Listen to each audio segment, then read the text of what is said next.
तो भगवान कृष्ण की जो नगरी है वृंदावन से है, काशी नगरी जिसे कहा जाता है। क्या कहेंगे इस बारे में? और ऐसे जो भगवत सप्ताह का जो वाचन है वो कितना ज़रूरी है आज के युग में? जय श्री राधे, जय श्री श्याम, जय जय श्री वृंदावन धाम। मैं देवी सत्याचा वृंदावन धाम से मैं कथा कहने के लिए आई हूँ महाराष्ट्र, वर्धा जिला, हिंगन घाट, जहाँ पर देवी भागवत का आज चौथा दिन है। और मैं ये सोचती हूँ, मेरी निजी सोच है, मेरा निजी विचार है, मत है कि भागवत कथा से परिवर्तन आ रहा है युवाओं में। भागवत हो, श्री राम कथा हो, शिव पुराण हो, गौ कथा हो, इन कथाओं के माध्यम से युवा में बहुत परिवर्तन आ रहा है। तो मैं ये चाहती हूँ कि मैं ही नहीं, जिनके पास समय है वो भागवत धर्म का प्रचार करें, प्रसार करें, हमारी सनातन संस्कृति का प्रचार करें, क्योंकि ये श्रेष्ठ है। और अगर हम प्रचार नहीं करेंगे तो कहीं ना कहीं हम अपने ही अध्यात्म के बारे में, अपने ईश्वर के बारे में जान नहीं पाएंगे। जी, यहाँ पर बहुत अच्छा भाव है सभी का। और ये सच है कि धन यहाँ बहुत भरा हुआ है और धन लुटाने में विचार नहीं करते, बहुत भाव से लग जाते हैं।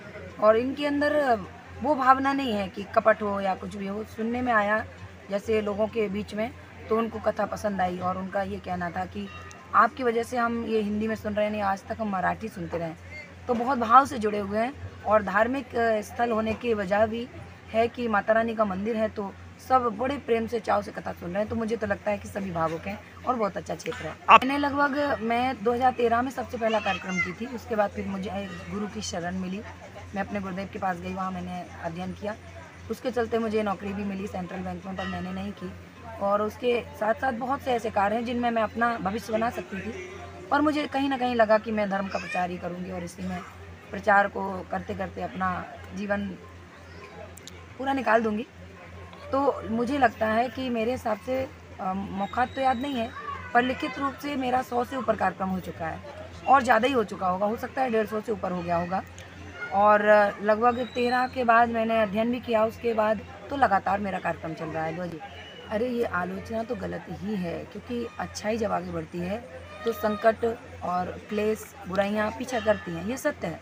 क्योंकि हम भी कुछ गलत कार्य कर रहे होते तो हमें विघ्न नहीं पड़ते, और जब हम इस मार्ग में आए तो हमें इतने विघ्न पड़े, ये हम ही जानते हैं।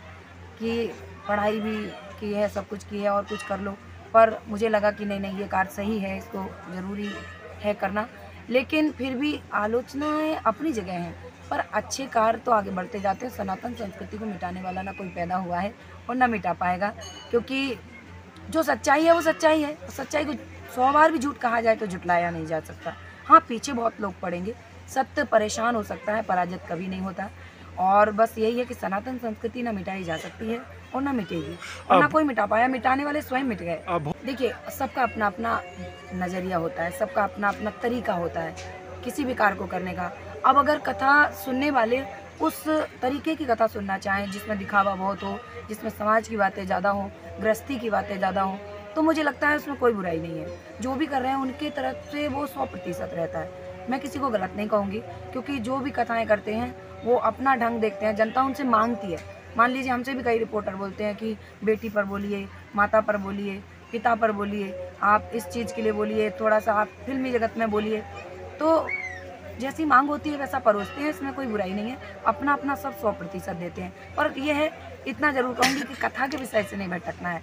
कथा ज़्यादा से ज़्यादा दीजिए कि हमारे पुराण, शास्त्र, वेद, मीमांसा, उपनिषदों में क्या है, वो परोसिए ज़्यादा से ज़्यादा, साथ में ही बातें चलेंगी। कि मैं तो ये कहूँगी कि सबसे पहले शरीर नहीं, जीव है, यानी जीवात्मा, यानी आत्मा। तो मैं तो ये मानती हूँ कि पहले आत्मा का लक्ष्य तय करिए, उसके बाद शरीर का लक्ष्य तय करिए, क्योंकि पहले आत्मा है, फिर शरीर, फिर जीवधारी। तो मेरे हिसाब से मुझे लगा कि इसमें सब कुछ है, पेट भी भर रहे हैं ईश्वर, और भगवान का नाम लेते लेते मर जाना है। कलयुग केवल नाम आधारा, सुमिर सुमिर नर उतर नहीं पा रहा। तो जब इसी से सब कुछ मिल रहा है तो मुझे नहीं लगता संसार में कुछ और अच्छा था। देखिए, आध्यात्मिक डेवलपमेंट के बारे में अगर आप बोलते हैं तो मैं तो ये कहूँगी, जो वहाँ के वक्ता हैं, जो संत हैं, जो महंत हैं, जो मंदिरों के पुजारी जी हैं, तो वो सब डेवलपमेंट अध्यात्म का कर रहे हैं।